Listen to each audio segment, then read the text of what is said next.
নমস্কার, জয়ার জগৎ সংসারে সকলকে স্বাগত। আজকের পর্বের রেসিপিটির জন্য আমি নিয়েছি 3টে বড় আলু, 4টে পেঁয়াজ, রসুন, পরিমাণ মতো কাঁচা লঙ্কা এবং আদা।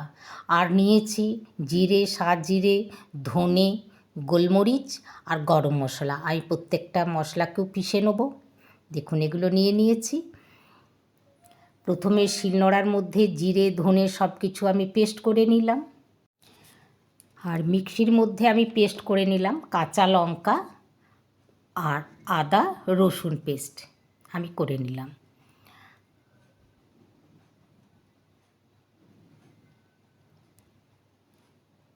পেঁয়াজটাও পেস্ট করে নিয়েছি আর টমেটো পেস্ট করে রাখা হয়ে গেল।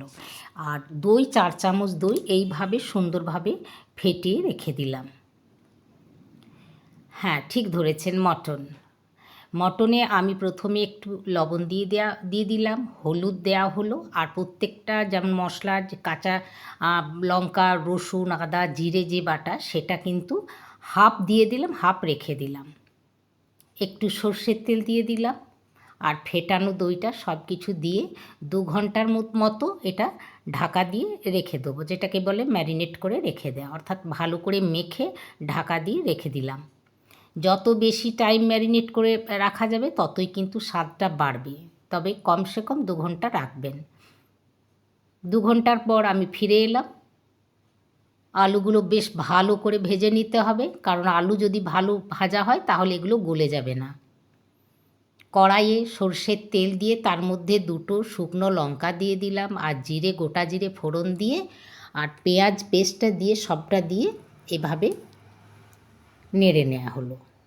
কাঁচা লঙ্কা, রসুন, আদা সেই পেস্ট যেটা অর্ধেকটা দেওয়া হয়েছিল মাংসের মধ্যে আর অর্ধেকটা যেটা ছিল সেটা কিন্তু এর মধ্যে দিয়ে এটাকে কষিয়ে নেওয়া হলো।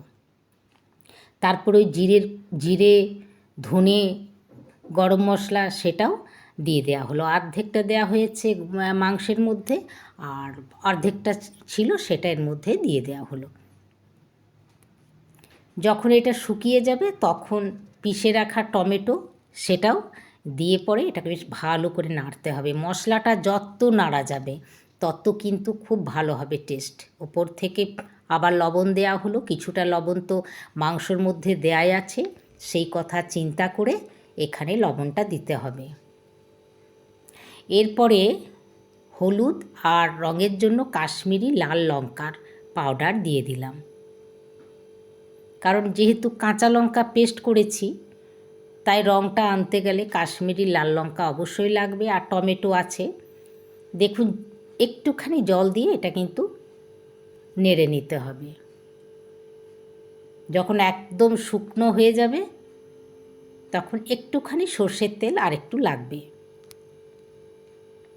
এরপরে কিন্তু এই মশলাটাকে এইভাবে অনবরত খুব কম আঁচে নেড়ে যেতে হবে। আর শুকিয়ে গেলে একটু করে জল দেবেন। দেখুন কত সুন্দর একদম দানা দানা হয়ে যাবে মশলাটা।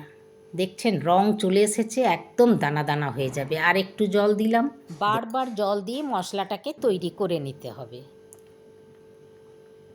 কত সুন্দর হয়েছে দেখুন মশলাটা। যত বেশি মশলাটা ভাজবেন তত কিন্তু টেস্ট হবে। তারপরে ভেজে রাখা আলুগুলো দিয়ে নাড়াচাড়া করে আর ম্যারিনেট করা যে মাংসটা সেটা ওপর থেকে ঢেলে দেওয়া হবে। দেখুন কত সুন্দর রং এসেছে। এরপরে মাংসটা ঢেলে দিন। দেখুন ঢেলে দেওয়া হলো। মাংসের মধ্যে যেহেতু লবণ ছিল তাই একটু জল সরে গেছে। তারপরে ভালো করে কষাতে হবে। ভিডিওতে তো এতক্ষণ দেখানো যাবে না, কিন্তু এটা কিন্তু বেশ সময় ধরে এটা কিন্তু নাড়তে হবে। তারপরে গরম জল দেবেন। গরম জল দিলে খুব ভালো সেদ্ধও হবে আর টেস্ট কিন্তু অন্যরকম। অনেকে মাংসতে আলু দেন না, কিন্তু আমরা বাঙালিরা মাংসর ঝোলে আলু ছাড়া ভাবতেই পারি না মাংসর ঝোল। তো যাই হোক, যদি রুটির সাথে কষা খান তাহলে আলুটা না দিলেও পারেন। আমি দুরকমই রান্না দেখুন করেছি। আর যেটা মাংসর ঝোল বা ভাতের সাথে খেলে সেখানে অবশ্যই আলুটা খুব ভালো লাগবে, অন্তত আমাদের সেটাই লাগে। কমসে কম 40 মিনিট থাকবে কম আঁচে। মাংস যত কম আঁচে রান্না করা যায় তত ভালো হয়, টেস্ট খুব সুন্দর হয়। খুব কম আঁচে আমি ঢাকা দিয়ে দিলাম। তো কুকারের মধ্যে রান্না করলে হয়তো তাড়াতাড়ি হয়ে যায়, কিন্তু এত টেস্ট হবে না। আপনারা একবার এরকম হাঁড়ি বা কড়াইয়ের মধ্যে এইভাবে রান্না করে দেখবেন, অসাধারণ লাগবে। দেখুন হয়ে গেছে, আলুটা হয়ে গেছে, মাংসটাও দেখে নেবেন, মাংসটাও হয়ে গেছে। খুব বেশি যারা নরম করতে চান তারা আরেকবার মাংসটা বসিয়ে দেবেন, কিন্তু হয়ে যাবে, একই সাথে হয়ে যাবে দেখবেন। যদি ভাতের সাথে খান তাহলে একটু ঝোল রাখতে হবে, আর রুটির সাথে খেলে এটা একদম শুকনো শুকনো করবেন, খুব ভালো লাগবে। ভিডিওটি যদি ভালো লাগে তাহলে অবশ্যই লাইক করবেন, শেয়ার করবেন, সাবস্ক্রাইব করবেন। এক থালা ভাত সাপটে খাই,